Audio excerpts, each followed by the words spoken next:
Okay, here's where it currently sits. Got the screen mounted up in there. So it turns out I can't get the wires longer than that, or the screen just kind of doesn't work. I don't think it can go farther, but I gave up caring about it. Right now I still got the oil running on its own thing. Haven't been able to get that hooked up into here yet, but that's the next phase basically. So got the screen, comes down to here. This is where I've currently mounted the little Teensy 4.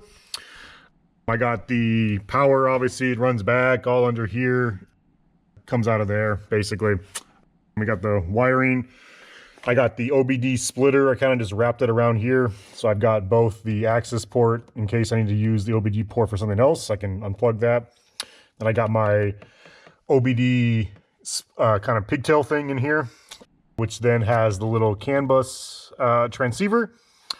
That's mounted right here. That's hooked up into the high and the low. You can see those two cables right there. So nothing too spectacular there. That wires up, goes up into the Teensy here. And basically right now, let's see here, the access port is not connected to the car. And what I'm gonna do is, I'm gonna get in here and just gonna turn the car to on.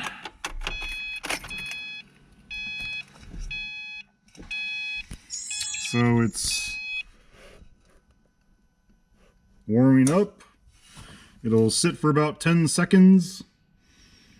And then what you'll see is getting data. So it's hard to tell here, but obviously I'm not going to get any knock or anything like that with the car off.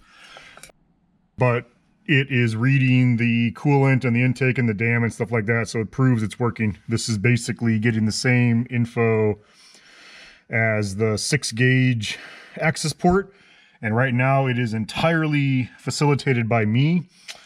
I can also flip it into kind of a passive mode if I want to run the access port, and it'll just listen and still do these gauges and stuff like that. So what I can do is I can set it up so that when I'm doing a data log on the access port, I have to kind of change it around a little bit because it requests different things, but it will still be able to display here while the access port still does its stuff.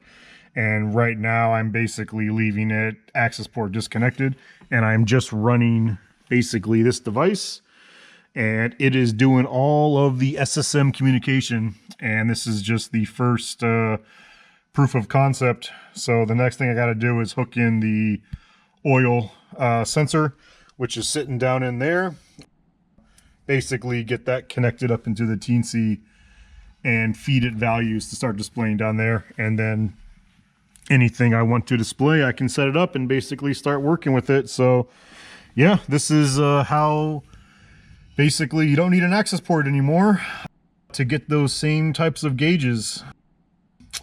But you do need to have some sort of access port like tune or patch, if you will, to your ECU to get you to be able to read these extended values, because just an OEM car will not work this way. You can potentially get this stuff out of CAN bus like 601 and stuff like that, but you'll have to hunt for those.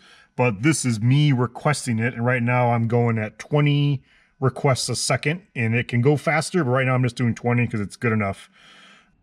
So yeah, there we go. This is the first phase, and just have to start making it little improvements here and there.